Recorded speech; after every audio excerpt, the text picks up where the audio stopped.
The UK Poker Open is one of those events it's kind of known by the players as much for what happens sort of off the field as it is on the felt.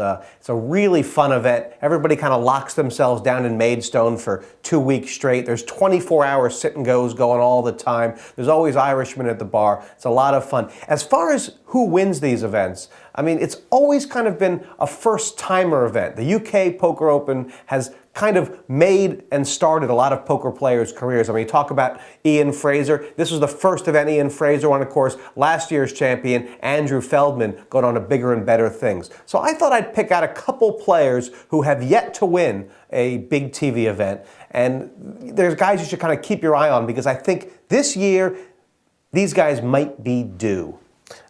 First off, Mike Ellis. Now, he has won something big, just not on TV. He won the big event over at the Victoria Club last year, the English Championships, and he has been very impressive on TV these last couple times I've seen him. Last time, I think it was the World Open, he made one of the greatest laydowns you'll ever see in this format, laying down the queens after the flop on a raggedy board. He's a really good thinker, definitely a guy to watch out for, Mike Ellis. Also, Andy Ward, who made the final table of the last World Open where Marty Smith won, and also has a second in the World Series for a bracelet event. Andy Ward, I think I like calling him Andy 55. I mean, he would be like a net 15, except he's a little bit older and he plays a little more maybe solid than a net. You know, he doesn't play quite as many hands, but he's a real good thinker. He's like an internet expert.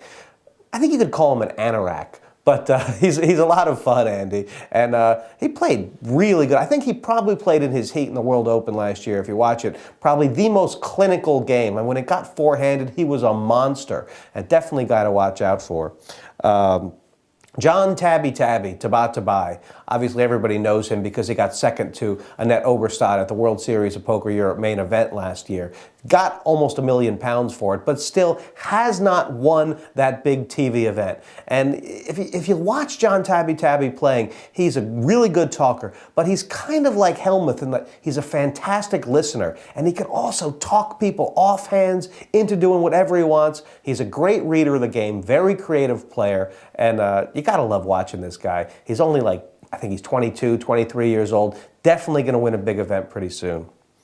Another guy I like to watch, Dale Hoy. Now, you have to love Dale Hoy because the first time anybody ever saw him was basically the first time he ever played poker, which was on TV. And he's a guy who has learned his poker on TV. The second event he played, he was so drunk the night before the event, and I know he doesn't mind me saying this, they found him behind the piano in the bar in the morning. He wasn't in his room. He was passed out behind a tree, and they had to drag him into the studio, and he actually folded the second nut flush on the river because he misread his hand because he was so hungover. Now, since then, the guy's taken the game very seriously, and he actually made the money in the main event of the World Series this year. That's how far he's come. Not only that, he won a heat the last time he played in the World Open and made it to the semifinal. So, like, in the last 3 years, Dale Hoy has gone from zero to hero. I like watching the guy play. He's become a specialist in this format.